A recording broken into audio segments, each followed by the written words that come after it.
Everyday moments are small, simple, and ordinary.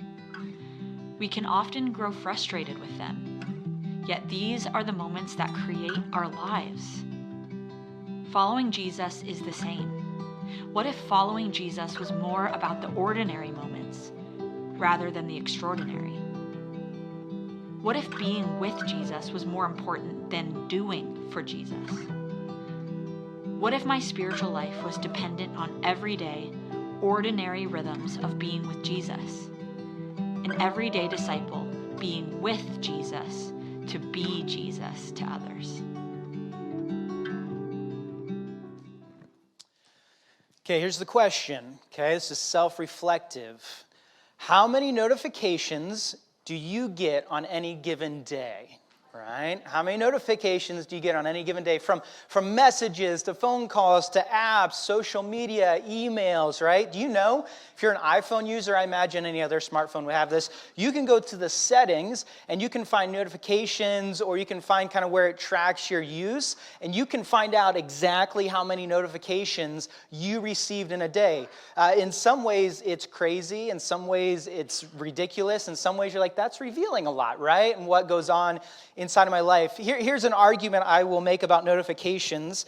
Notifications aren't necessarily information or informational as much as they are relational.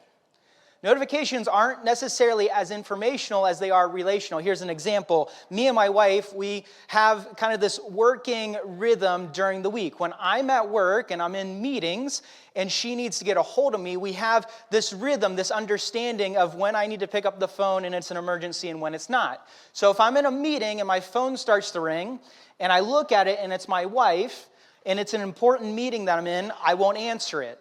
And she'll know by me not answering it that I'm in a meeting and that I can't talk right now. But if she calls back a second time, then it cues me to know that it's an emergency and that she needs me right away. And so I'll pick it up and answer it. And that's kind of our language through notifications, right? But there comes times where I maybe have walked away from my phone, or maybe I'm in a meeting and I don't hear my phone. And there have been situations where I look at my phone real quick and Jess has called me 4 or 5 times, which means probably the fire department and police department and the FBI are at our house figuring something out. And so I'm like, wait, I have to call my wife back. And I'll call my wife back and it'll ring and it'll ring and it'll ring. And sometimes she doesn't answer and I'm like, right? And I'll call her back and I'm like, ring, ring, ring. And she'll pick up and she's like, hello? And I'm like, what's wrong? She's like, what? I'm like, you called me 5,000 times. And she's like, oh, Ava actually called you. It wasn't me. I'm like, now listen, y'all. This has not happened just once. This happens all the time. My daughter knows where she can get a hold of my contact to call me, and she will just do this. And so literally every time I pick up, and I'm like, are you okay? And she's like, yes. Everything's fine. It was just Ava. I'm like, Ava needs to stop playing with the phone because Dad has lost 10 years of his life, right?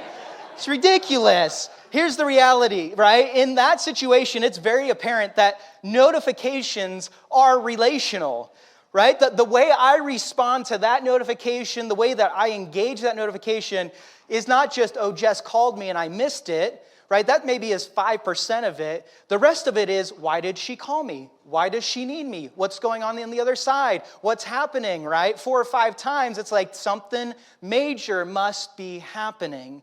And inside of our life, I think we interact with that in so many different ways.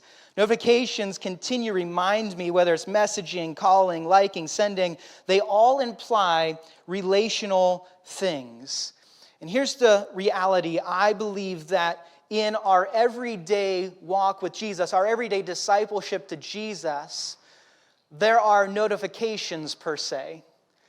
Notifications that Jesus wants us to tap into, because here's what I think Jesus wants us to see when it comes to prayer. That prayer is not merely just informational, it's relational. And when I cue into the notifications that Jesus gives me throughout the day, it cues me to be relational and be with him, not just share information with him. We have a passage that we're going to look at today, 1 Thessalonians 5, 16 through 18. Paul writes this to a church in Thessalonica, northern Greece. We'll get to that in a minute, but he says this, always be joyful, never stop praying.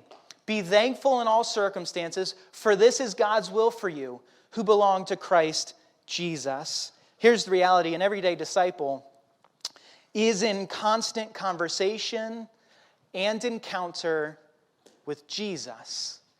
We're in a series called Everyday Disciple. What does it mean to be with Jesus in the everyday? And the heart behind this series is literally, as the title says, what does it look like to be with Jesus every day? Because I believe that simple statement brings up a lot of thoughts, feelings, fears, intimidation, or maybe a lot of questions inside of us. I used this illustration a couple weeks ago. When I say be with Jesus, right, maybe feels like you're holding slime that keeps kind of falling through the crevices of your fingers and you're trying to catch it, but you can't catch it and it hits the ground and you pick it up and you try it over again.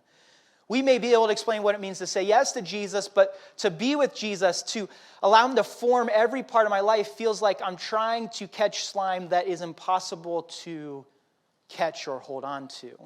And in this series, our aim and our goal is not just to tell you a bunch of things to do, but what does it look like to be with Jesus and allow him to form your life to look more like his? Yes. To do more what he does? Yes. And to go be like Jesus to others. And I believe as a community, if we can come around that, if we can pursue that in some different ways, it'll engage not just our hands and our feet and going and doing good things, but it'll engage our heart differently. And that the love that Jesus has shown us will just spew from our life in some really neat and profound ways. Today, we're just going to look at this simple statement. An everyday disciple never stops praying. An everyday disciple never stops praying. Now, I say that, okay? I say that, and for some of us, we stop for a second. And we're like a little stressed out, right? I say that and like all of a sudden you need like the paper bag and you're like, how are we going to do this, right? Some of you, you're like, I've tried praying and I get distracted. And we get these, you're like, praying for a minute is long enough. What do you mean, never stop praying? And we get these images in our minds. We get these images in our mind of what maybe it looks like. Maybe it looks like this, where we have monks, right? And you're kind of in a monastery, and you're like, is that what Joel's talking about?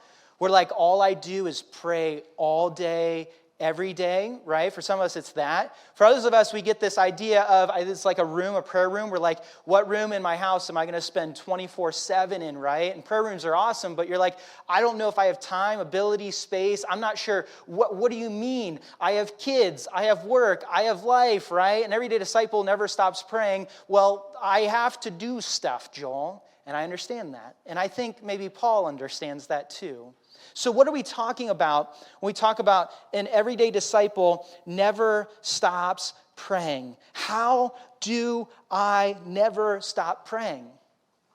And let me just empathize for a little bit. Yeah, practically you're like, I got stuff to do, right? But even spiritually, let's just go there for a second. I say that and you feel the weight of it maybe. In particular, if you're a follower of Christ and you have been on this journey spiritually, and we've talked about prayer numerous times inside of this setting, inside of life groups maybe. Maybe it's something that you've put goals towards or it's an activity you're pursuing. Maybe when I say an everyday disciple never stops praying, a couple things maybe comes to your mind. You're like, prayer is boring. I'm just sitting there trying to be quiet, trying to do the right thing, and it just bores me. For some of you, it's mundane. It's like it's the spiritual activity you kind of have to do, but you're not really sure how to do it or where to do it at or how to engage it, right? For others of you, it is exhausting. It is for me, can I be honest with you? That's where maybe I land.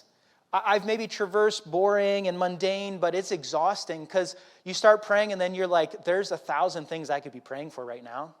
And you're like, how do I do this all? Where do I start? Where do I finish? Where's the in-between? For others of us, we get kind of in the funnel of distraction And that gets frustrating. Or maybe you're not sure how to interact with that.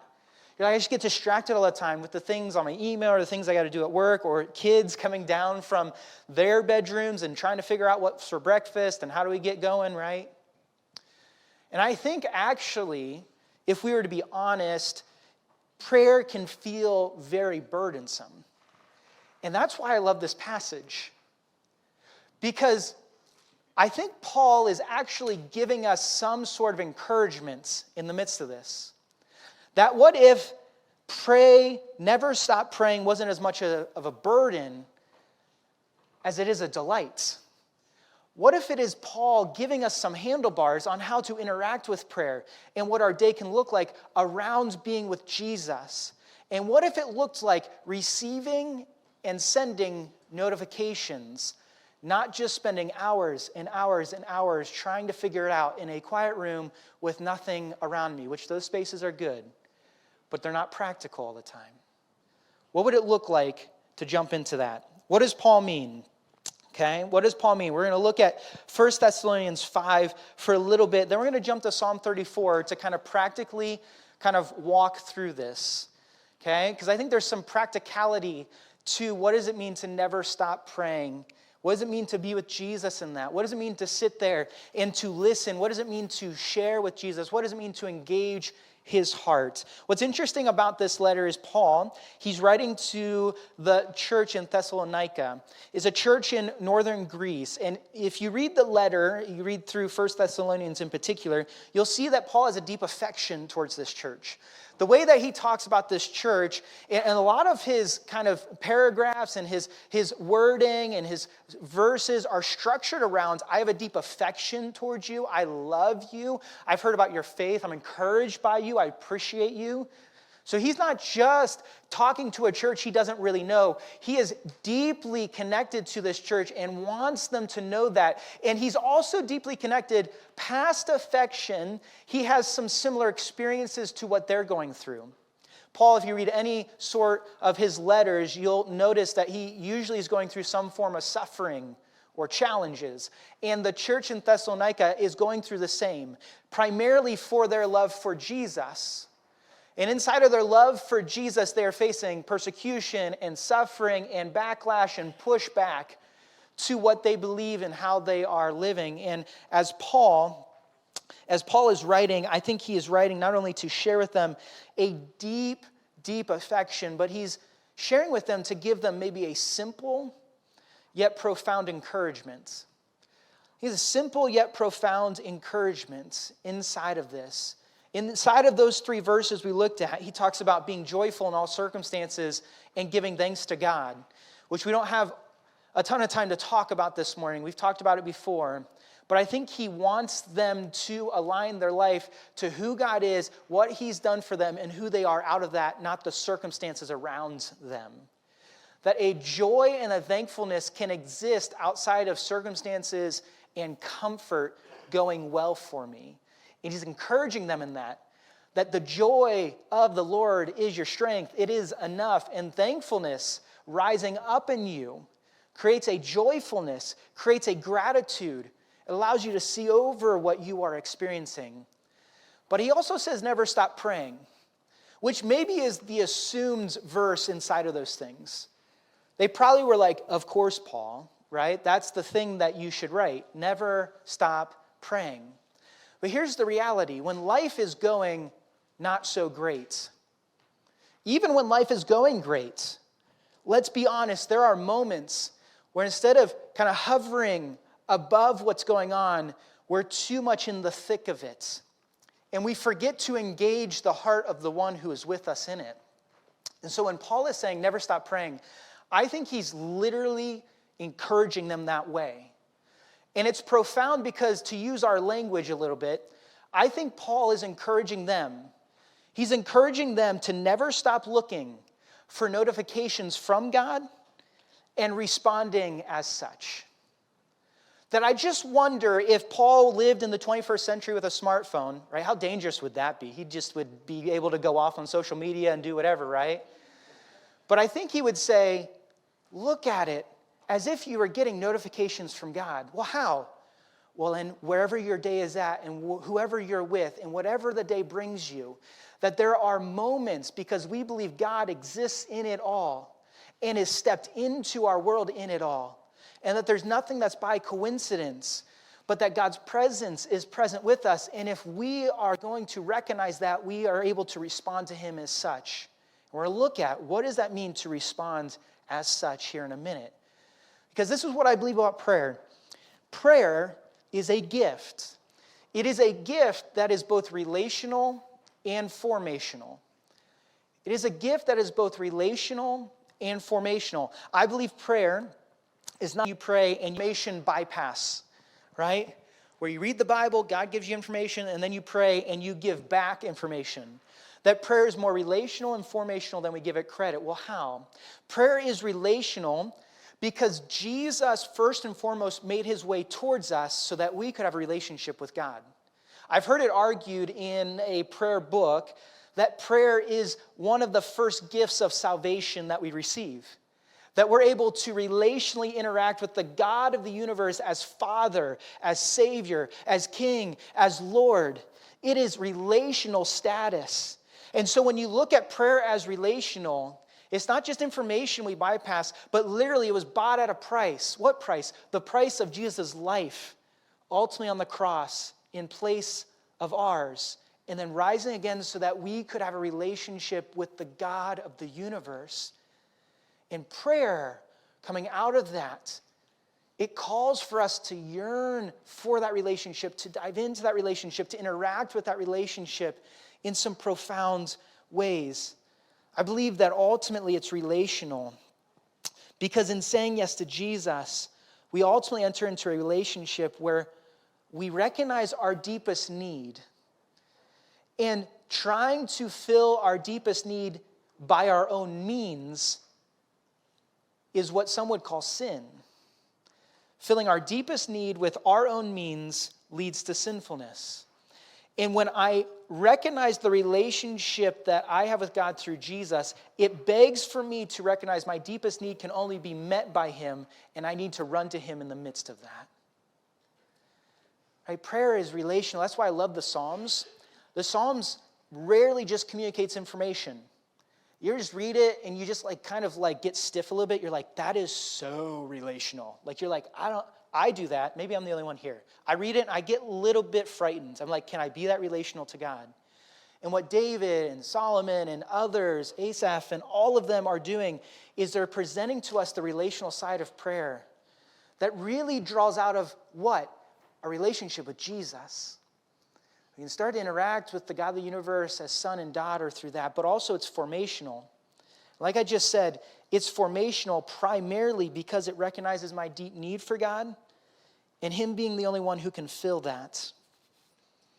Right? As I pray, what I am doing is I'm slowing myself down, I'm being still, I'm listening, and then I am responding to the God of the universe.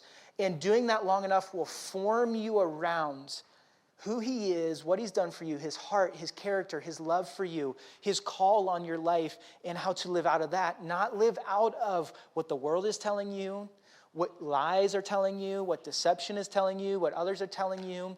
It will form you. There's a guy by the name of Henry Nouwen. He says this: prayer does not mean much when we undertake it only as an attempt to influence God, or as a search for a spiritual fallout shelter, or as an offering of comfort in stress-filled times. Now listen, it can be those things, right? We can cry out to God. There's moments where we're stressed, we're anxious, and we're just trying to fill the void, right? This is what he would argue. Prayer is the act by which we divest ourselves of all false belongings, all false beliefs, all false idols, all false assumptions, and become free to belong to God and God alone. What is he saying there? What he's saying is, in the activity or practice or rhythm of prayer, it forces me to go into places that I don't want to go all the time, or I'm not comfortable going, because the relationship begs so. You realize, go back to the relationship for a second.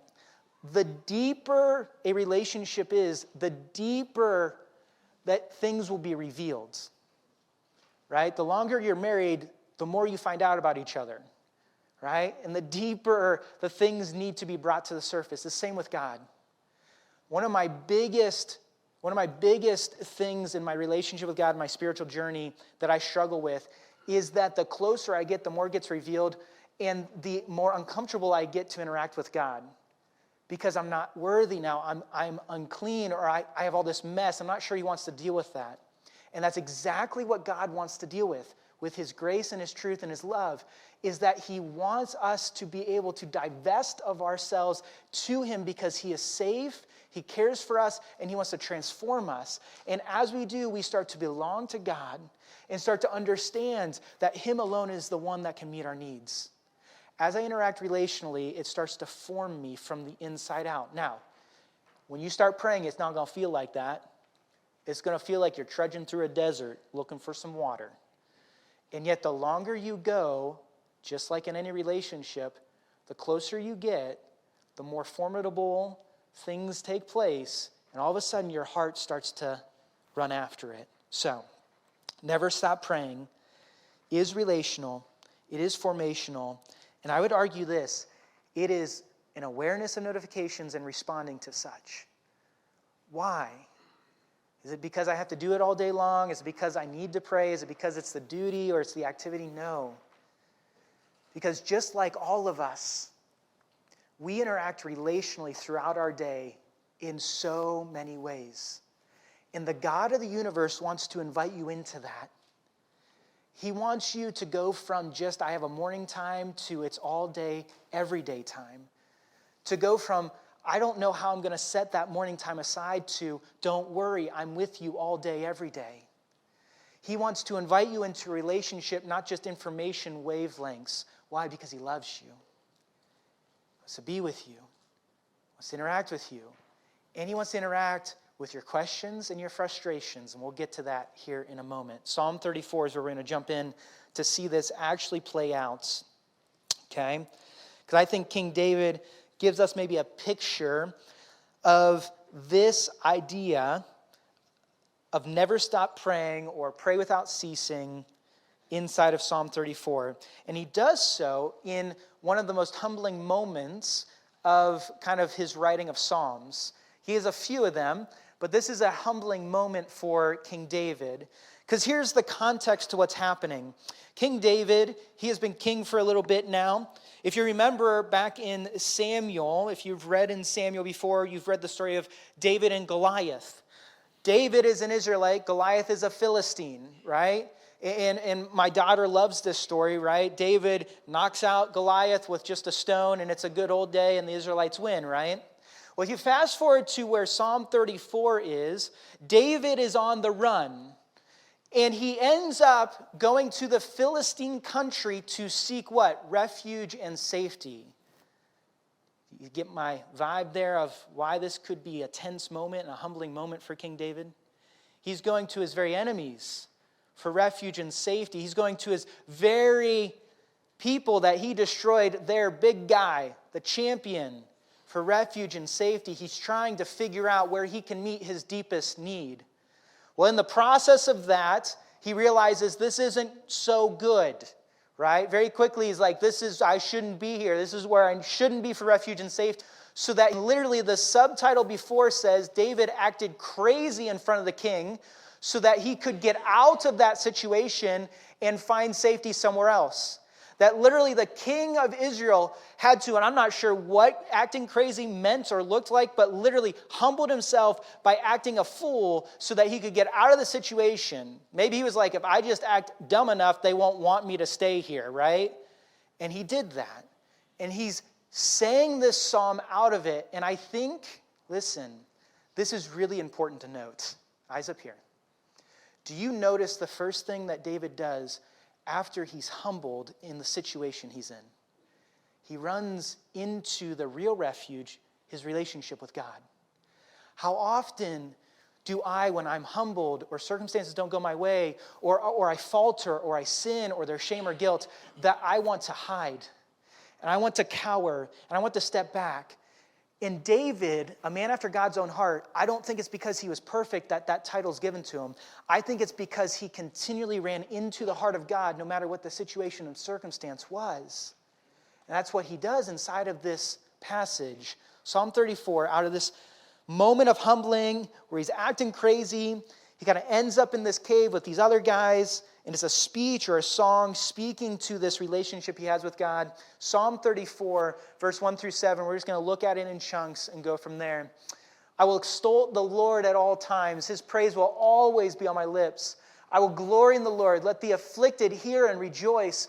Glorify the Lord with me. Let us exalt his name together. I sought the Lord and he answered me. He delivered me from all my fears. Those who look to him are radiant. Their faces are never covered with shame. This poor man called and the Lord heard him. He saved him out of all his troubles. The angel of the Lord encamps around those who fear him, and he delivers them. Here's what I'd have you write down. Part of this idea of never stop praying, inside of that is never stop thanking. Never stop thanking, right? That what if inside of these notifications, God is eliciting a response of thankfulness? It's like we see David kind of reach into. Have you ever had a moment where you kind of step back and you're like, that was a close one, right? Have you ever had a moment like that? I remember there's a moment like that, and I was too young to like step back and really understand what was happening, but we used to play across the street at a park, and it was one of the busier streets in the town that we lived in, and we were running across, we didn't drive to the park. My dad was like, we're going to walk across the 4-lane road, and you're going to figure out how to do life that way. And I was like, fine, we're going to do it that way, right? And so we'd walk across, and then we would wait for a break, and we'd run back. Well, in this circumstance, we were running back, and my sister dropped something, her hat or something.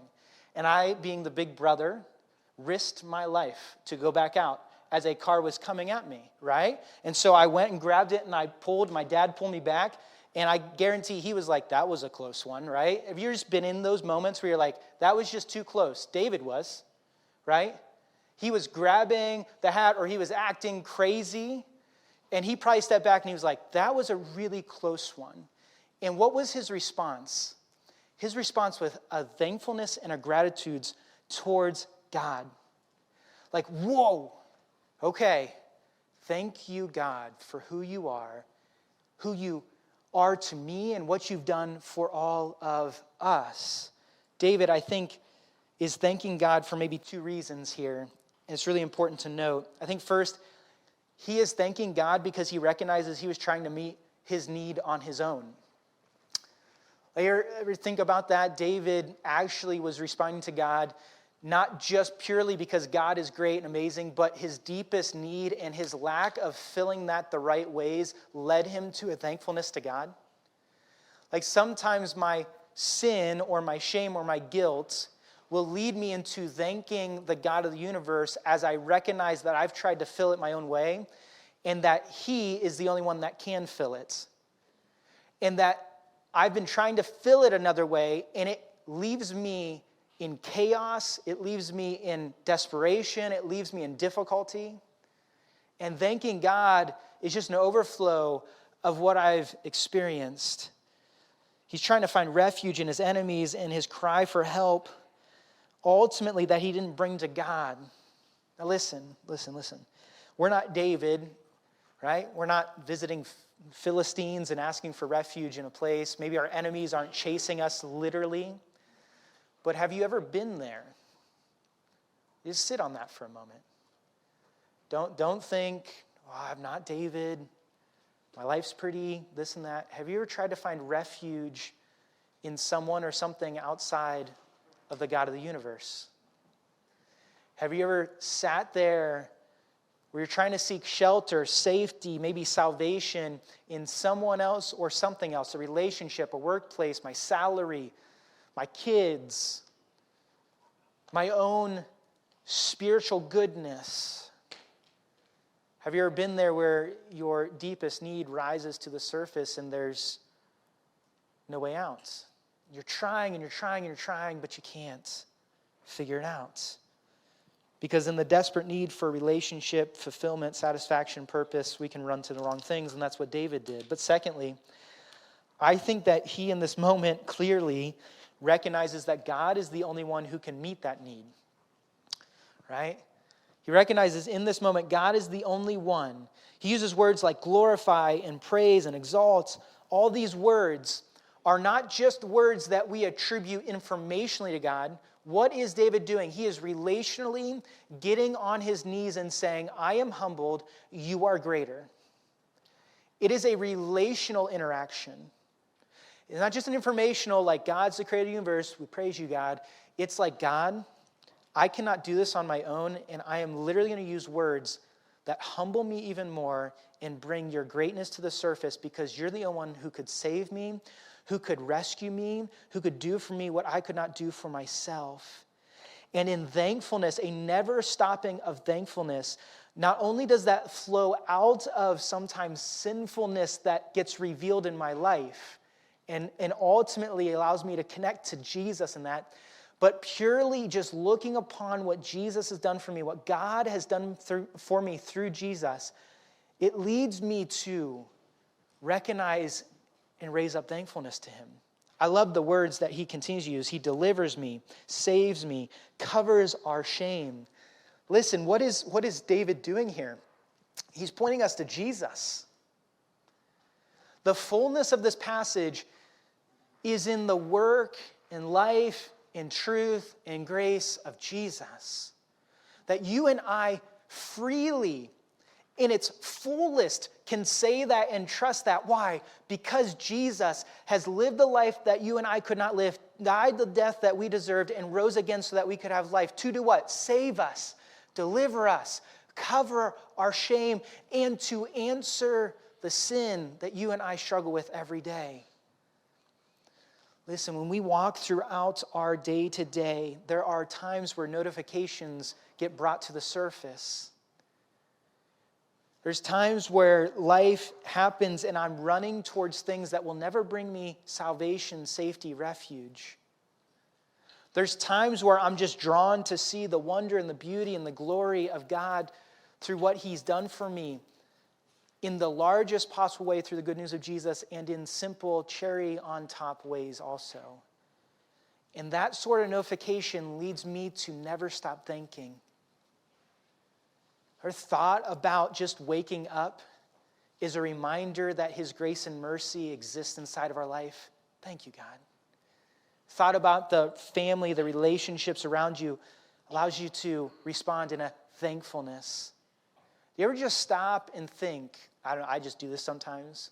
When I'm really stressed out, I'll do this because everything's just going really fast. And I'll stop and be like, but really what matters is the reality that Jesus has done it for me. I could not do it for me.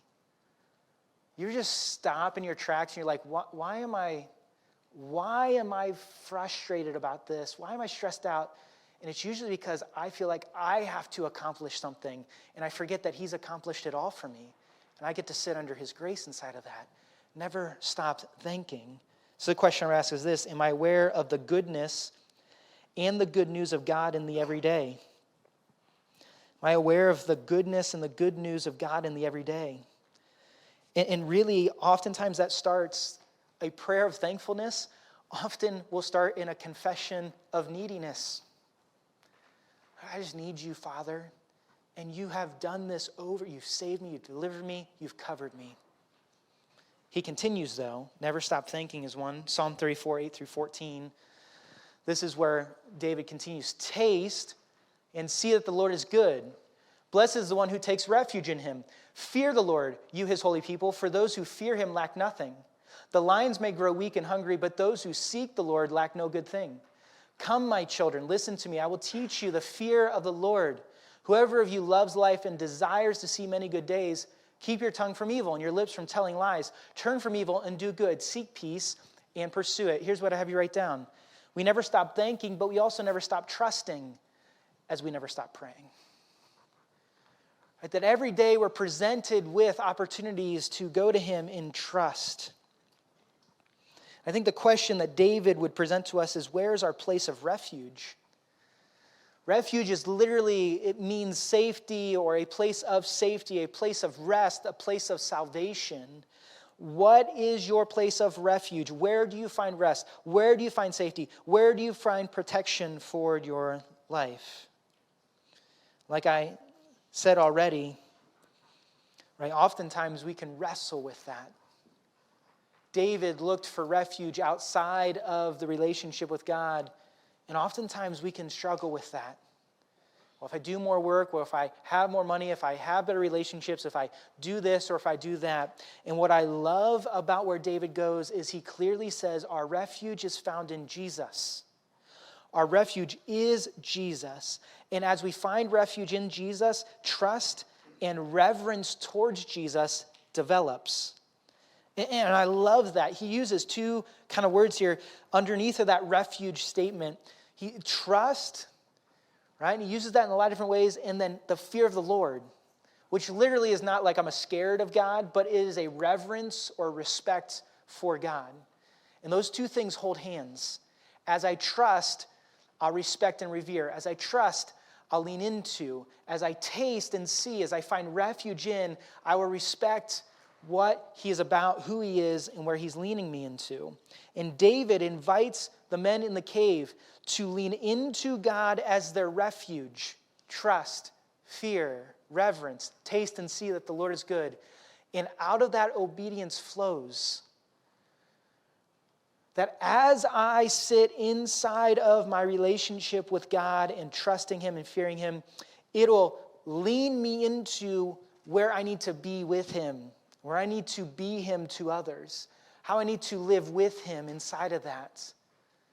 The time you spend with Jesus will not only be good for your spiritual life, but it will motivate you to live a Jesus-filled life towards others. And as you return to the place of refuge, it continues to fill you up so that you can go out and live as such. My relationship with God will dictate my formation from God. And those things go hand in hand. And the reality is this: as I trust and I listen to God, the more that I'll live that out. And I love how this passage goes. He starts by taste and see that the Lord is good. That is a trust statement. That is a run into kind of statement. See that God is good, and as you trust and see that the Lord is good, and that you can find refuge in him, and that fearing him leads you into loving life, desiring to see many good days, keeping your tongue from evil, lips from telling lies, turning from evil and doing good, and seeking peace and pursuing it. That my trust towards him will build into my obedience towards him, which will circle me back to trust. And the reality is this: as I walk throughout my day and I never stop praying, am I aware of God's rest and protection and salvation in my everyday? Am I allowing him to be my refuge? Am I trusting him for that? Not just thanking him for what he's done for me, yes. But do I trust him when things get tossy-turvy? Because the reality is this: as I lean into him as my refuge, not only am I safe and secure as things get topsy-turvy, but I also will know what to do out of that. Trust builds into understanding how to live in the circumstances that you and I face. And trusting him maybe is one of the biggest things that you and I can do on a daily basis. Because my natural formation and heart is to run the other way. It is to lean into other things. And every day I can continually be reminded that I can trust him. He is good. He is safety. He is rest. And as I trust him more, I'll live out of that more. So am I aware of God's rest, protection, salvation in my everyday? Psalm 34, 15 through 18, thanking, trusting.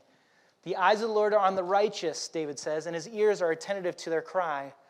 The face of the Lord is against those who do evil, to blot out their name from the earth. The righteous cry out, and the Lord hears them. He delivers them from all their troubles. The Lord is close to the brokenhearted and saves those who are crushed in spirit. Here's what I would say: never stop asking. Never stop thanking. Never stop trusting. Never stop asking. I'll get to what I mean by that here in a minute. Because the reality is this: in my relationship with my kids, at this point in the ballgame, they never stop asking me for things. Now, some of you are in that, right? So daddy, can I have this? And daddy, can I have that? And daddy, can this? And daddy, that, right? They're at that age where literally a lot of things either you need permission for or you need help with or just life needs to exist and such, right? So never stop asking. And as a parent, right, sometimes that can get like agonizing and frustrating, but here's the reality. I love it at the same time. I love it at the same time. Because there's a relationship that is forming inside of that. And there's a relationship that's forming inside of that two things are happening simultaneously. First is this, sometimes I need to redirect where their heart and mind are at, right? Like, can I have this thing or such and such this thing? And it's like not a healthy thing or it's not the thing that me and Jess want them to have, right? We can redirect and we can train and we can lead, right? But the other thing is this, I love when I can fulfill a need and their trust and their relationship with me grows inside of that. But here's the reality. I know this happened for me. The older I got, the less I did this with my parents. Whether it was because I felt like I could supply my own needs or because I just didn't want to talk to my parents, right? Can I get teenagers in the room? You're just like, we're just not doing that, right? And the reality is this, we can do that to God often. Where this statement is actually shocking because sometimes I think we can struggle with this spiritual growth. I outgrow the need to ask for God because I got it figured out or I have it all sorted out. And I would argue we do not do this enough, maybe. That we forget that God hears us. In our brokenness, in our crushed spirit, He responds and He saves. And what is beautiful is this, the more that I cry out to God, the more that He reveals about my heart, the more that I lean into the salvation that He provides. That's what we do sometimes with our kids. Like, no, that is not the right spirit to ask that in. That is not the right thing to want. That is not the right journey to go on. And we're revealing and then pointing them into where hope is found inside of that. Never stop asking is not a subpoint to get from God something that you want. I'm not telling you never stop asking because He might just get annoyed enough and be like, yep, you can have that, right?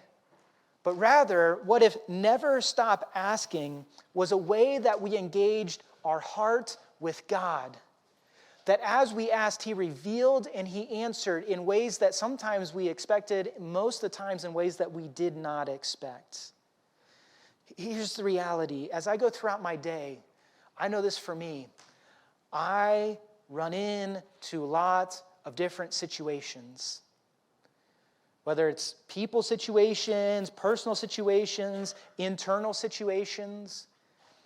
And in those moments, sometimes I feel like my spirit is crushed, or I'm broken, or I'm in pain, or I don't know what to do with it, or my mind starts spinning, which is kind of connected to your heart being crushed, right? Your mind is spinning, you're like, what do I do? And oftentimes, I try to figure it out. I try to plan it before I pray it. And as I pray it, don't get caught up with the wording there, but as I pray it, right, what happens is not just some plan comes to be, my heart gets revealed, I lean into the salvation that only comes from God, and He gives me wisdom to navigate it out of there. Because oftentimes what needs to be revealed is not how do I fix the situation, but where's my heart at in this situation?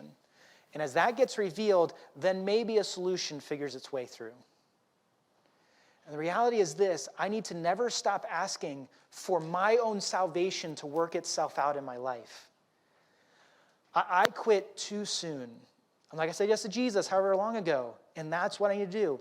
Every single day, saying yes to Jesus, ultimately putting Him, thanking Him and trusting Him, and then asking and allowing that to reveal inside of me where I still need work on my heart, which there's plenty of places for all of us.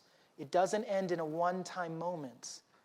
And as I do that, I am not struck down with some judgment, but I am saved by the grace of God who has done it on the cross for you and I.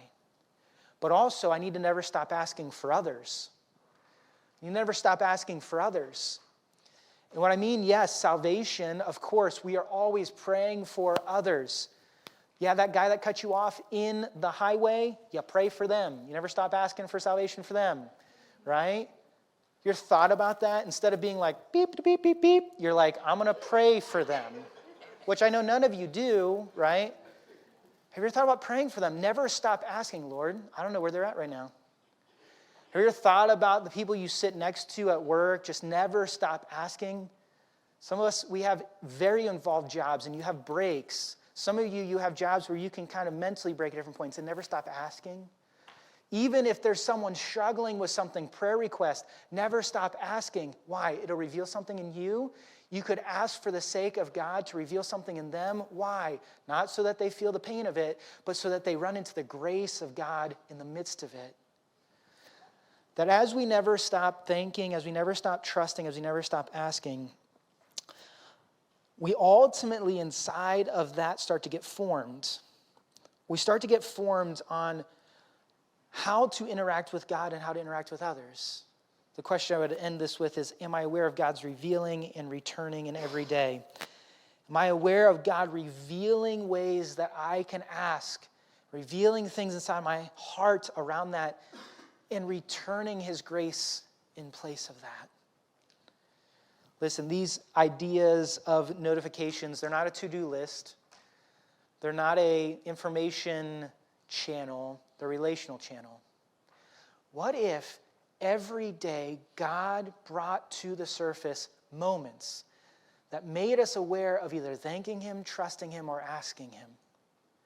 And what if praying without ceasing or never stop praying wasn't this, I'm going to close myself in a room and try to do that for 5 hours.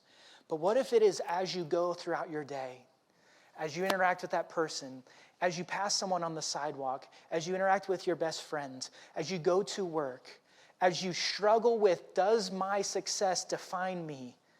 And trusting God that it doesn't. As you go into your house, thanking God for what he's provided you.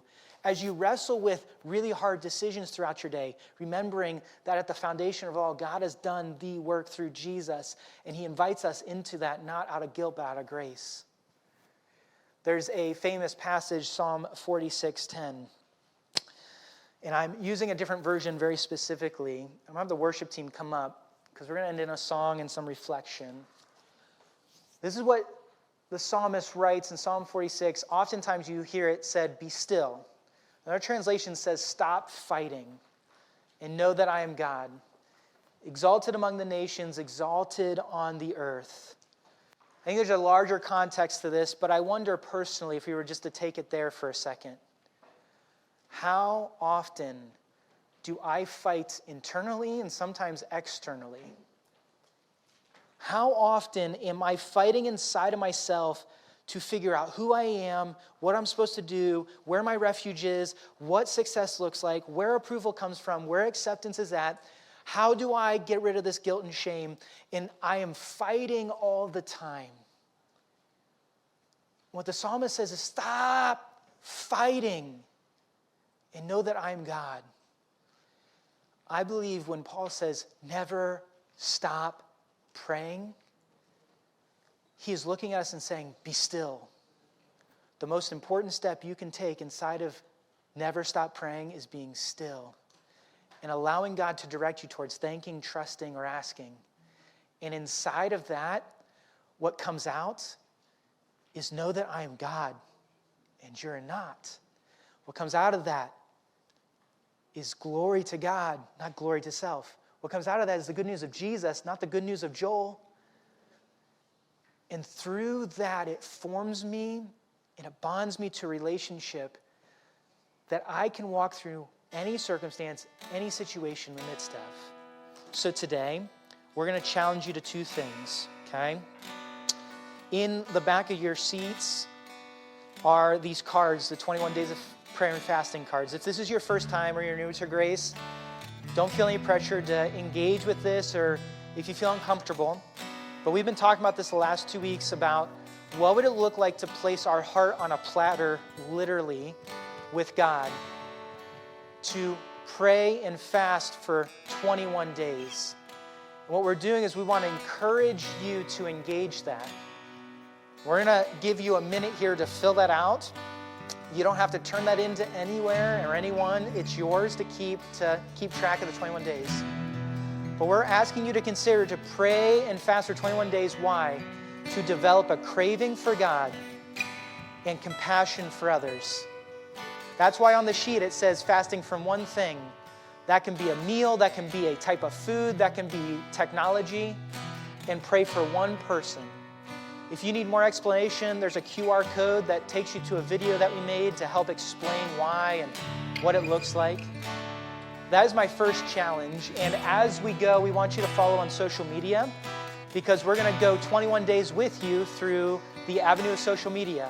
We'll have videos, we'll have pictures, we'll have reminders, we'll have ways that you can engage beyond just the day-to-day, okay? Secondly is this, to kind of use the idea of our notifications, here's a stretch challenge for some of you. For some of you, the stretch challenge is to have a daily prayer rhythm. I do this. I have built into my calendar notifications using kind of some old early church rhythms of having a morning prayer, a midday prayer, an afternoon prayer, and an evening prayer. You can do a midnight prayer if you want, but I ain't doing that, okay? A morning prayer, midday prayer, an afternoon prayer, an evening prayer. And what I do next to each of those is I have a reminder that sets a kind of tone or vibration on my phone, makes me see what I'm doing next or where I'm praying in that moment and what I'm praying for.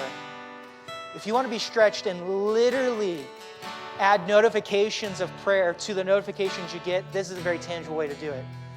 Set it for 5 minutes and just stop where you're at and pray. Just set it maybe for a minute, maybe for 5 seconds. You can just think about and ask God to calm you, to direct your heart where it may be. Right now, though, we just want to give you a minute to consider what it would look like to fast and pray over the next 21 days. The team's going to lead us in a song here in just a minute. But I would encourage you to just be still, be silent, pray, and allow God to invite you into this journey with us.